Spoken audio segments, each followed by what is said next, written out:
Hey everybody, it's Jason with Parallel Reality coming back with you today with an article from Townhall.com dated October 24th. It's by Dennis Prager, a man you should definitely listen to when he talks because he's extremely smart, very philosophical. Says the Hamas slaughter confirmed everything I have believed is the name of the article. So let's go ahead and see what Dennis has to say. He says, with one exception, nothing about October 7th surprised me. The one exception was Israel's unpreparedness. That also surprised nearly every Israeli. My guess is that a combination of Iranian technology and Israeli complacency and incompetence led to the greatest slaughter of Jews since the Holocaust.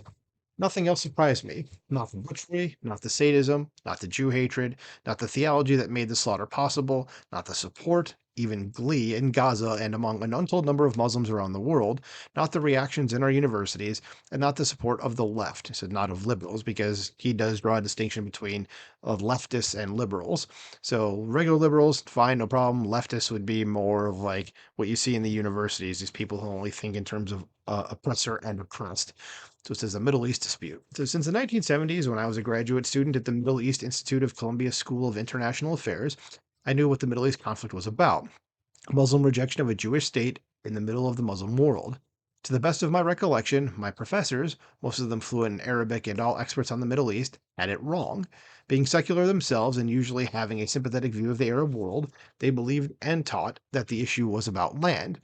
They were wrong. It was always about Muslim rejection of a Jewish state in their midst and the religious desire to destroy it. And that's where kind of every foreign policy about the Middle East should start, is really like right there. And a lot of these people, like, a certain bumbling, semi retarded president that we have uh, serving right now, don't seem to understand this very basic fact, and it's not a difficult one to figure out. So let's keep going here. It says in 2014, I presented a video for PragerU titled The Middle East Problem. It explains the Middle East problem in 5 minutes.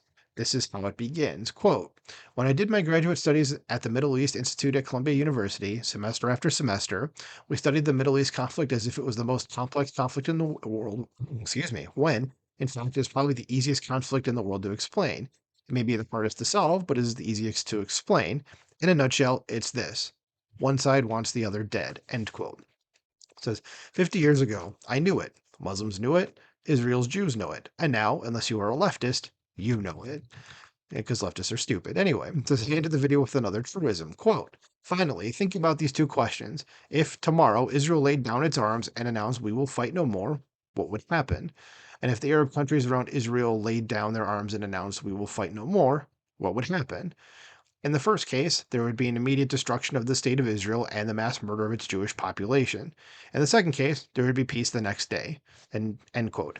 As of October 7th, you know that too. Why Jews are hated. It says there is no hatred like Jew hatred. It is the longest ongoing hatred in history. It is the most universal, and it is the one exterminationist hatred. Those who hate the Jews want them destroyed. There is a Hebrew statement that is probably 2,000 years old and which is recited during the Passover Seder service. In every generation they arise to annihilate us. So did that? I wonder if that came up during the revolt against the Romans in like 70 AD. Interesting. I might have to look into that a little bit more because it delves into Roman history. And, do I think about the Romans? Of course I do. In fact, I'm reading a book right now about it. Anyway, off that internet meme and on to the next sentence. It says, "Note that the sentence does not say to persecute us or to enslave us, but to annihilate us. And the question is why? And Dennis says he wrote an entire book, Why the Jews, 40 years ago explaining anti Semitism. But I can sum it up in a few sentences. Jew hatred is largely a result of Jews being the chosen people, capital T, capital C, capital P, the chosen people. You can laugh at the idea if you are secular and inclined to do so, but those who hate the Jews have not laughed at the idea. They have hated the Jews because of it, because they believed it, and or because it is true. The Jews introduced to humanity the God in which most of the world believes, brought into existence the Bible that is the basis of the New Testament and the Quran, gave the Christian world its Messiah, and gave much of the world its morality through the Torah, the prophets, and the Ten Commandments. You're welcome, Western civilization. And as those who hate the moral code hate the Jews. The two groups who have tried to exterminate the Jews in the last 100 years, the Nazis and the Islamists, that's not all Muslims, hate that moral code, and they hate the Jews for embodying it. Compared to the Nazis and compared to the Islamic regimes of Iran, Hezbollah, ISIS, and Hamas, Israel is composed of saints.